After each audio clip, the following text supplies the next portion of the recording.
ہمارے پیارے پیارے سنہری حدیث سننے والے سبھی ناظرین کو السلام علیکم ورحمۃ اللہ وبرکاتہ۔ ناظرین، میں آج قوم سمود کے نافرمان قوم کی واقعہ سناؤں گی، تو ہمارے حوصلہ افزائی کے لیے ویڈیو پر بنے رہیں اور ایک لائک کریں تاکہ میں سمجھوں کہ ہمارے واقعہ آپ کو پسند آئی قوم سمود کا۔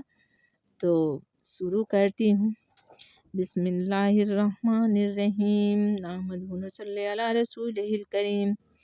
ہدایت انسانیت کے لیے اللہ نے کم و بیش 1,24,000 پیغمبر مبعوث فرمائے۔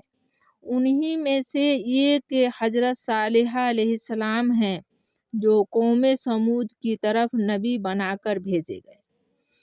اللہ اکبر! یہ لوگ سرزمین ہجر میں رہتے تھے۔ جب حضرت صالح علیہ السلام نے اپنے قوم کو نیکی کی دعوت دیتے ہوئے فرمایا، اے میرے قوم، اللہ کی عبادت کرو، اس کے سوا تمہارا کوئی معبود نہیں۔ تو قوم سمود کے سردار حنظلہ بن عمرو نے حضرت صالح علیہ السلام سے عرض کی، اگر آپ سچے نبی ہیں تو پہاڑ کے اس پتھر سے فلاں فلاں صفات کی اونٹنی ظاہر کریں۔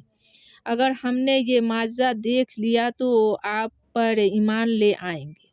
حضرت صالح علیہ السلام نے ایمان کا وعدہ لے کر اللہ پاک سے دعا کی۔ سب کے سامنے وہ پتھر پھٹا اور اسی شکل و صورت کی پوری جوان اونٹنی نمودار ہوئی اور پیدا ہوتے ہی اپنے برابر بچہ جانا۔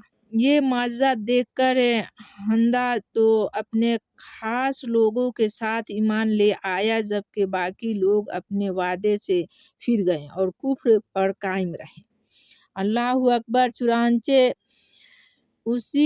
اسی آیت میں ہے، تمہارے لیے نشانی کے طور پر اللہ کی یہ اونٹنی ہے تو تم اسے چھوڑے رکھو تاکہ اللہ کی زمین میں کھائے اور اسے برائی کے ساتھ ہاتھ نہ لگاؤ، ورنہ تمہیں دردناک عذاب پکڑ لے گا۔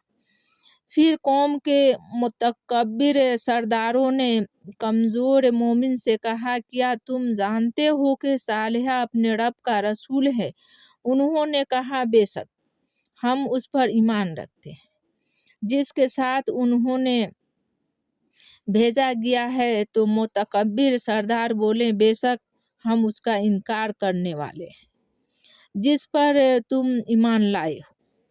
مزید ستم یہ کہ اس قوم کے 2 افراد معصدہ ابن دہر اور کیدار نے اس مبارک اونٹنی کی ٹانگیں کاٹ کر اسے ذبح کر ڈالا اور صالح علیہ السلام کو چیلنج کرتے ہوئے بولے، اے صالح، اگر تم رسول ہو تو ہم پر وہ عذاب لے آؤ جس کے تم ہمیں وعدے سناتے رہتے ہو۔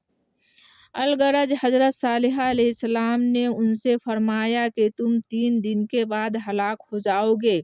چنانچہ ایسا ہی ہوا اور اولاً ہولناک آواز میں گرفتار ہوئے جس سے ان کے جگر پھٹ گئی اور ہلاک ہو گئے۔ پھر سخت زلزلہ قائم کیا گیا۔